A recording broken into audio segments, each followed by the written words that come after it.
post-traumatic stress disorder. I call it post-traumatic spiritual disorder.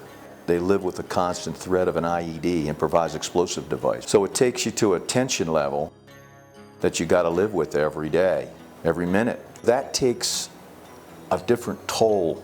How do we recalibrate a soul? That's where the horse comes in. I thought I was prepared. When we got there, it was just real chaos. At first, it's fear. Fear of the unknown, because you know they're shooting them at you, you know they're falling out of the sky, you don't know where they're going to land. It's like they transformed us into this machine. You got to do, you got to go, you got to do, you know, you're constantly on the go, and to complete the mission. So much of PTSD is out of one's control, or seems to be out of one's control in terms of the emotional regulation. But it's about actually that mastery and that self-control and pacing that, customizing the treatment for each individual that is out here. Our program is not horse therapy. It's therapeutic because there's horses involved in it, but it's skill set restructuring. It's a totally different program. Those with combat trauma, sometimes there's a lot of tension or anxiety. And when you come out and be in nature for one, and then work around horses, that's a killer combination to help you be able to get ground and get back to your peace and inner solitude. What I see that's happened to these young men and women, good kids from great families, is that they've had a wound to the soul. We were constantly getting hit with IEDs on a regular basis, and it just kind of became natural for us. You know, we go on a mission, we get hit, and you know, some people get injured. I wanted to hear what they saw that day, and to justify, because I remembered, and I was kind of wondering if that really did happen. So I wanted to get another look, another perspective of what happened that day.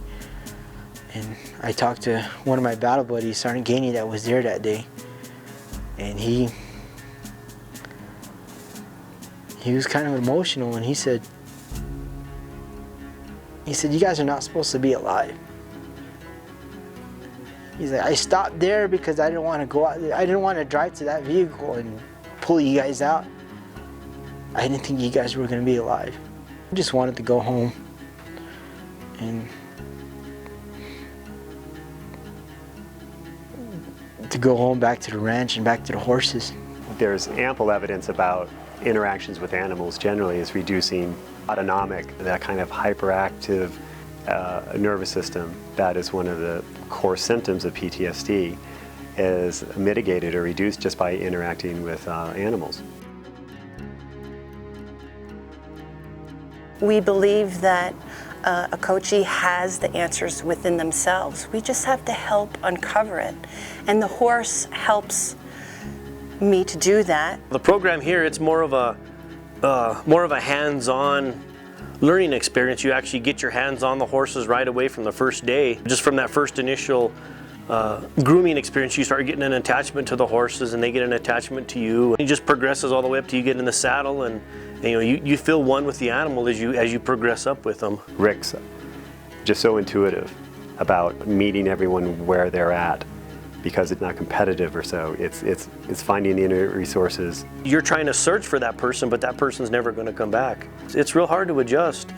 You know, none of your family knows what to think of you, because you know, you're grouchy, you're irritable, you're mean. Everything that they think is important to you, it's not, because you're used to that life and death situation. As you start working with the horses, it kind of opens up a feeling inside you, like an inner peace. What's even extra special about a setting like this is that what happens after the day is done, when all that work is done, when all that sense of accomplishment and all the activity has been completed, is then other kinds of processes can now unfold from a psychological and emotional level. We do get to, you know, if we feel comfortable to open up and talk about our issues, it's a good feeling, because we all share a